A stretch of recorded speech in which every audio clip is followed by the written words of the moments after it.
Do you think the pyramids were the end of glory? No. In fact, they were the beginning of a massive collapse. Egypt entered the first chaos in its history. Famine, nobles rebelled, and the country was divided. Historians called it the first age of decline. But while we were living through the collapse, the world was changing. Sumer fell, the Indus Valley flourished, and Stonehenge was built in Europe. But as always, Egypt emerged stronger, and from the depths of darkness, the Middle Kingdom was born. Look, my friend, after the pharaohs built the pyramids and lived in glory and power, King Pepi II came. This man ruled Egypt for a very long time, the longest reign in all of history, more than 90 years. Just imagine, a king sitting on his throne for 90 years. Of course, with his old age, things slipped out of his control, and his prestige began to wane. And here the disaster began. The power that had been in the hands of the pharaoh slipped away little by little until it was finally in the hands of the nobles and provincial governors. That is, each governor began to act like a small king in his own region, listening to no one, not caring about the entire country. Egypt was divided, and it was no longer the same unit it once was. To make matters worse, the Nile betrayed the Egyptians. The flood that had filled the fields and brought them prosperity began to weaken. The land dried up, the crops died, and the people fell into a severe famine. People who viewed the pharaoh as a god on earth began to ask, "Where is our God? Why has he left us to hunger and ruin?"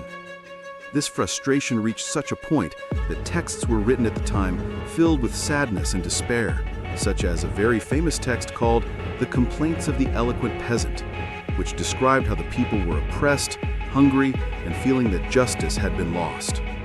And so, the Old Kingdom fell. It wasn't just a king who fell. No, what fell was the idea that the pharaoh was above all else. From here began a new dark era called the First Age of Decline, the first tragic chapter in the history of pharaonic Egypt. After the Old Kingdom fell, Egypt entered a very difficult period. The country was divided into two halves. In the north, the kings of Heracleopolis ruled. In the south, the kings of Thebes dominated. And it wasn't all that peaceful. No, it was all conflict and small wars, each trying to prove they were the most worthy of rule. Trade, which had flourished during the time of the pyramids, almost came to a standstill. People suffered from chaos and famine, and the country lost its stability, as if it were no longer the Egypt we knew with the glory of the pyramids.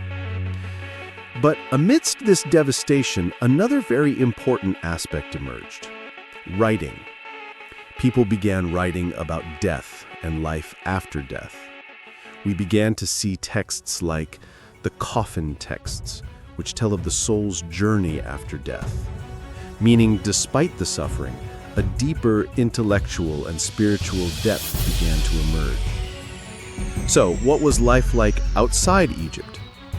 In Mesopotamia, Babylon was not yet at its greatest power, but the Sumerians and Akkadians were continuing their civilization. In the Indus Valley, present-day India, great cities like Mohenjo-daro and Harappa had highly developed sewage systems ahead of their time. In China, the first primitive kingdoms began to appear around the Yellow River.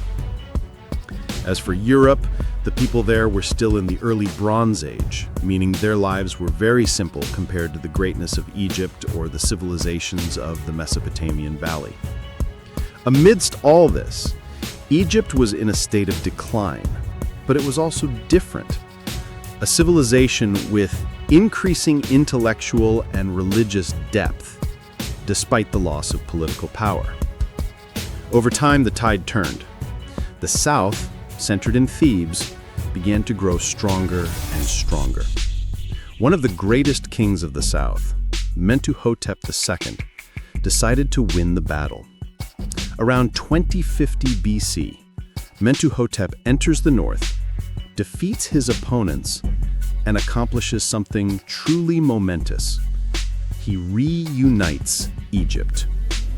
Thus, the first era of decline ends, and a new chapter in Egypt's history begins. After long years of chaos, famine, and division during the first decline, Egypt needed a leader to unite it once again. From the south, from Thebes, emerged King Mentuhotep II. This man was able to restore unity and move the capital to Thebes. From here, a new era began, called the Middle Kingdom. The Egyptians had learned a harsh lesson from famines and wars. Statues became more realistic, and books were no longer solely religious.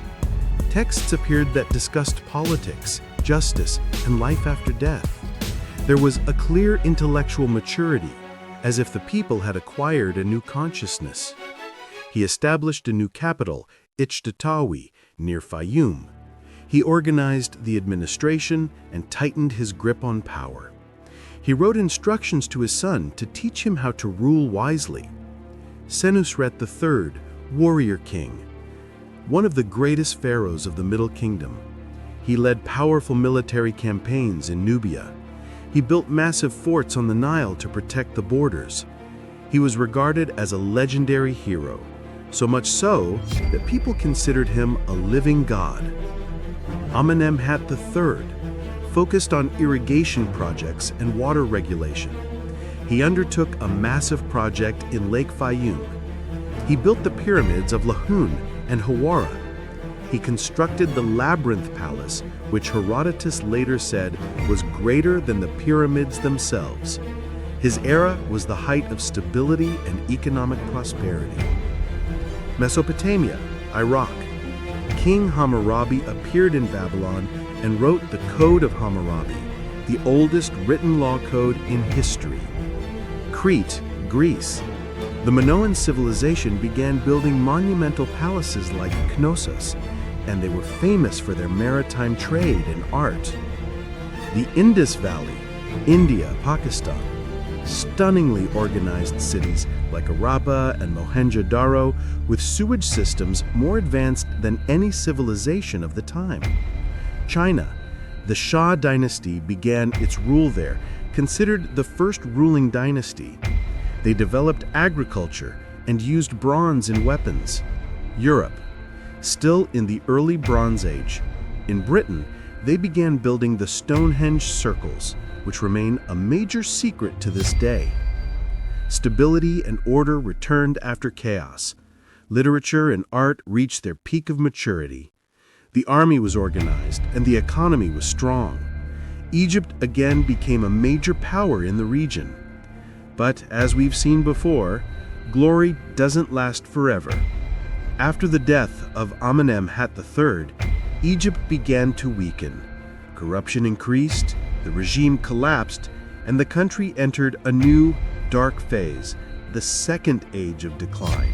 In the Middle Kingdom, Egypt entered a completely different era. Not only was it dominated by the power of kings and wars, but also by the flourishing of literature, art, and daily life. Scholars call this period the classical age of Egyptian literature. One of the most famous stories to appear at this time is the story of Sumerians. A man was working in the royal court and suddenly fled to live among tribes outside Egypt. The story tells of his fear, his alienation, and his longing to return to his homeland. What makes it special is that you feel very deep human emotions, as if you were reading a novel written 100 years ago, not 4,000. Art also changed. Before, it was all about kings and gods, but in the Middle Kingdom, the people themselves came into the picture. Engravings began to depict the farmer planting, the soldier training, and the merchant measuring his merchandise. For the first time, we see the lives of ordinary Egyptians alongside the kings.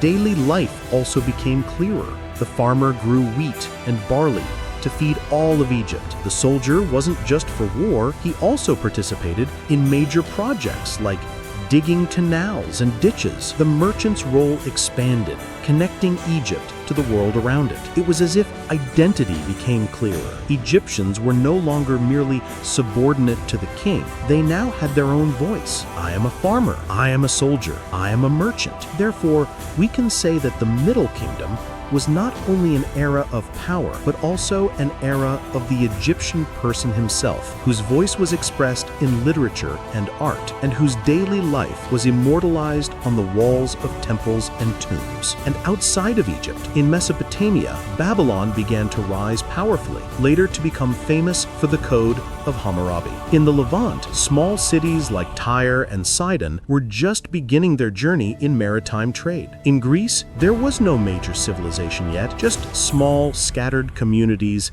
scattered across the islands. And in China, the legendary historical Shah dynasty was in its infancy, while the Egyptians were writing stories like Stonehenge and immortalizing their feelings. The world around them was still building the foundations of its civilizations, which would grow centuries later. While Egypt was experiencing its second golden age, the era of literature, art, and stability in the Middle Kingdom, the world around it did not stand still. Every civilization had a story, and every nation was writing a new chapter in history. Mesopotamia. In the east, on the banks of the Tigris and Euphrates, the city of Ur was luminous. The third dynasty of Ur reached the pinnacle of glory, laws, organization, and livestock trade. But just as happened with Egypt before it, glory did not last long. The Amorites attacked, and Ur fell. And from the midst of chaos, Babylon arose. And with Hammurabi, the most famous laws in history were written, laws that attempted to establish justice, but also revealed the harshness of life at the time. India, Indus Valley Civilization. A little further east, the Indus Valley Civilization still exists. Its great cities, like Mohenjo-daro and Harappa, were well planned, with straight streets and sewage systems.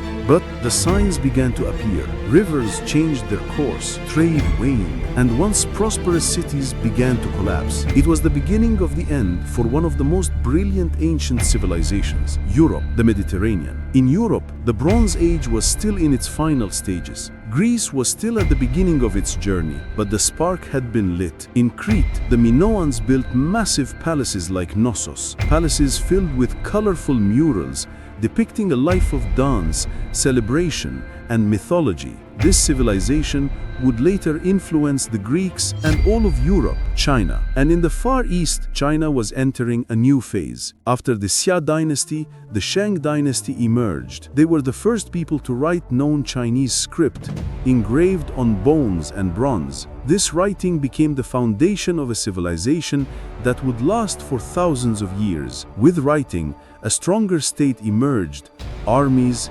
kings, and beliefs connected to the heavens and spirits. Conclusion. So, while we in Egypt were writing stories like Stonehenge and depicting the lives of farmers, merchants, and soldiers, the world around them was taking shape. Laws were being written in Babylon, civilizations were falling in India, palaces were being built in Crete, and letters were being written in China. All of this was happening at the very moment Egypt was experiencing one of its greatest moments in history. But I wonder, will this glory continue, or is history hiding a new chapter full of events that will change the fate of Egypt and the entire world? Muluk. From the heart of chaos and hunger, and from the midst of blood and conflict, Egypt was able to rise again. The pharaohs proved that no matter how much they fell, they could rise again. In the Middle Kingdom, the Egyptians weren't content with simply settling down. No, they created a civilization of the finest arts and literature. And they told us stories like the story of Sinoe, which reveals how much the ordinary person had a voice and a presence in history. But every era has an end. And although the Middle Kingdom was a symbol of strength and order, it eventually collapsed. The Nile failed them again, disputes grew, and the country opened up to a danger it had never seen before. For the first time, their problem wasn't from within, it was from without. From the east, coming foreign invaders, the Hyksos. The invaders who weren't content with entering Egypt, they wanted to rule it. The Egyptians had to face this challenge, a challenge that would change the face of Egypt forever. And from here, the new story begins. How did Egypt transition from division and weakness to an empire stretching from the Levant to Nubia? In the next episode, the Hyksos era and the New Kingdom. How did the Egyptians transform their ordeal into a great empire?